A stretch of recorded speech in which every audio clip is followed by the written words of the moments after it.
Hello everyone, welcome back to my channel. I didn't think I'd be able to make this video this month just because I didn't think I'd watch enough movies, but at the end of this month I really got on that grind and I watched a lot of movies.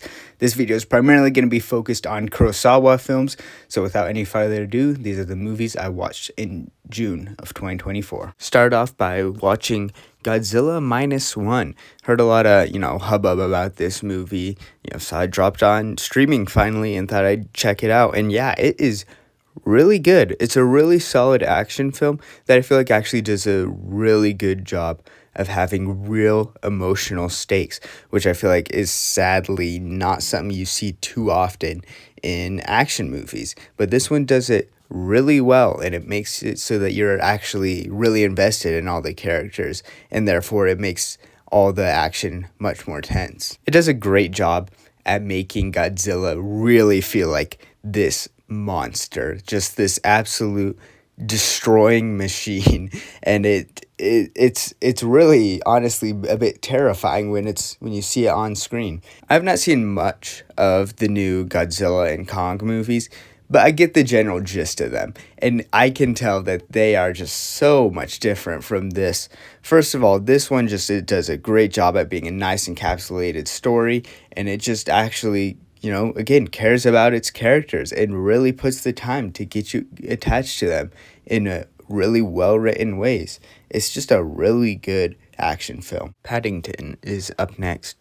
Now, this is just a really simple kids movie, and that's not necessarily a bad thing, obviously. Sometimes you don't need a super complicated movie for it to be good. But yeah, this one was just kind of a chill, wholesome movie. You just kind of sit back and relax. Now, in terms of kids' movies, I have seen better, ones that I prefer more. But I've also seen worse. This one's not bad by any means. I just don't think it quite hit where I think it maybe hit for a lot of other people. I wasn't super emotionally invested, but it was a good fun time. And then immediately after, I watched Paddington 2. Now, I heard just a lot of things about Paddington 2. I didn't really hear much about Paddington 1 at all, really. But I heard great things about Paddington 2, and so that's really what I wanted to get to. And I don't know. It's definitely a step up from Paddington 1, but I guess, again, it didn't have the same effect on me that I guess it had on other people. It's another fun, wholesome kids movie, and that's exactly what it needs to be. But I think other people got a lot more emotionally invested again. And again, I don't know. I guess it's just these characters don't really do it for me as much. I still think it's a very, very good movie.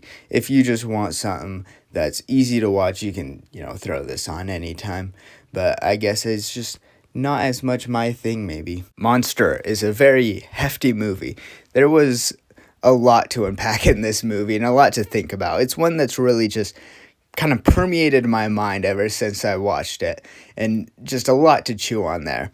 My immediate thoughts after watching this movie were I need to rewatch it. Not just because I genuinely loved it, I think it's a great movie, but also the structure really gives way for rewatches to be very insightful and beneficial. The movie continuously builds upon itself, giving the viewer more and more information that makes them sort of rethink everything they saw before, and it's continuously subversing you in that way, and it comes to the point where you're not sure what to believe.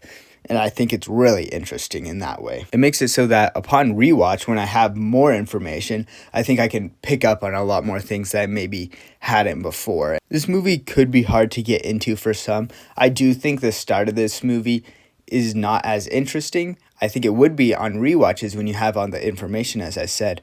But at the start, you're just kind of like, okay, like whatever. But as I said, it builds and it gives you more information. It makes you more and more invested in these characters and their stories. And it's just really interesting in that way. Overall, this is just an incredible movie.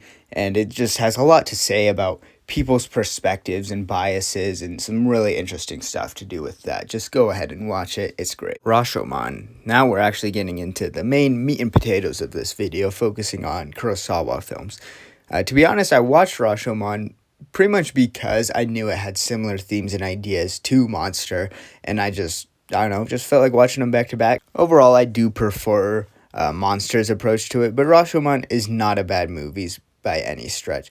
It's really good storytelling and really interesting. And similar to Monster, it's a story that builds and you learn more information and it makes you rethink what you saw before. And it's really cool in that way. They both do a great job at it. But this movie, it's solid. It's not one of my favorite Kurosawa films. I think he has a lot better films later on. Seven Samurai. I know I said later on, but we're getting to the bangers right now. This one is just incredible. When I first watched this was my favorite Akira Kurosawa film. He did make another one, which we'll get to later on, that I do like more, but I don't want to undermine Seven Samurai at all. This movie is obviously so influential, and I 100% get why. It definitely deserves the status it's gained, because it's just such a captivating adventure. This whole story is so well told and well paced. I don't think there's really any moments where I felt like it dipped in quality at all. It's just consistent and it keeps the flow going really nicely, and that makes it so that even though it has a long, like almost 3.5 hour runtime, it doesn't feel too overbearing or too exhausting to get through, because the pace keeps going and there's constantly new things introduced, and I think that's really cool. The long runtime is used very well to get us well acquainted with the characters. I feel like I really knew pretty much all the characters. There was a couple of them where I was like, I don't have a lot of information about these guys. I don't care about them as much. But for most of them, I was invested and I cared about them, which again, it makes it so that the later stuff really hits and it's really nice. This was also the first Kurosawa film where I really noticed how great and incredible his camera work is. I know High and Low has some really great stuff in it, but I didn't pick up on it, and I later saw some stuff, like some reviews talking about that, and I was like, wow, okay, there's actually some really cool stuff he's doing here, and so I was paying attention to that. But this one really blew me away. There's so many images in that just stick out in my mind so sharply and that have so much impact. And it's crazy how much he's able to do with just a single image. And so across this entire movie, there's just so many impactful moments. Yojimbo, it's a pretty fun film, all things considered, when you compare it especially to other Kurosawa films. I know I just talked about how there's a lot of fun or even humorous moments in Seven Samurai. This one, I feel like, leans into it a bit more. This one and its sequel, which I'll talk about next. But yeah, this one, it was a pretty chill watch, all things considered. I thought there was some really cool things done with the storyline. I feel like, I mean, honestly, the main thing I really liked about this movie was the story. I wasn't as emotionally connected to the characters, but I don't think that was a huge deal, just because this movie isn't necessarily trying to connect with your emotions a whole lot. It's just a fun film, as I said. There's some cool action and stuff like that. And this movie definitely could have done more, but I'm totally okay with what they did. It's just a nice little story. Sanjuro. This is kind of a sequel to Yojimbo. I don't think it matters which one you watch first, though. It's just that the main character is the same, and even then, it doesn't matter too much. These are just kind of both thematically together films, so I guess that's why Kurosawa kind of made them linked together by this main character. And overall, yeah, they are similar in the vibes they're going for. I am kind of mixed on this one, in the sense that the first half I wasn't super invested or interested, and maybe that was because I was expecting this to be a sequel and I was wanting some more stuff to carry over, and that could be it, or maybe it just took me longer to get into it. But the second half, I was like really into it. I think honestly it's some of the best humor Kurosawa has done, and I was like, oh, this is what these movies are supposed to be. It all just really, really worked for me. I think overall it kind of evens out so that this one is the same quality as Yojimbo. It's just that Yojimbo's more consistent throughout, while this one has a great finale. And the very, very end is also fantastic. The Lake Michigan Monster. Thrown in a curveball with this one. These are the same guys who made Hundreds of Beavers, so naturally I'd be interested to see what else they make. This seemed like the only other real significant movie they made. It's a really short movie, just over an hour. I don't even know if it reaches an hour 20. It's like really, really short and concise. But yeah, I was interested because I loved Hundreds of Beavers. And this is just another really fun comedy. I think they really know how to do that well. This one's definitely a bit more loose in terms of like story, structure, and stuff like that, which Hundreds of Beavers, extremely loose already. But this one, it's clear that they were just throwing stuff out there with their main intention for it to be fun. Overall, I do think it's a step down from Hundreds of Beavers, but if you liked Hundreds of Beavers, I'm pretty certain you'd also like this. Ikiru, this is the movie that I kind of teased earlier being my favorite Kurosawa film.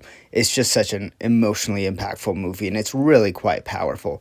Usually when it comes to movies like this, I find that the impact comes for me a couple days later, where I realize that that movie sort of really stuck in my mind, and it has an impact that I didn't really notice at first. With this one, that effect came immediately. I finished watching this, and it was all I could think about for the rest of that night, the day after that, and the day after that, and several days following. It's just a movie that really makes one reflect on their life and themselves, and it's really great in that way. And I'd be amiss to not mention Takashi Shimura's role in this movie and his incredible acting. He's in the majority of Kurosawa's films, but every single one he does a great job, but this one especially, I notice how incredible of a job he does. This is just one of those must-see movies that is just incredible.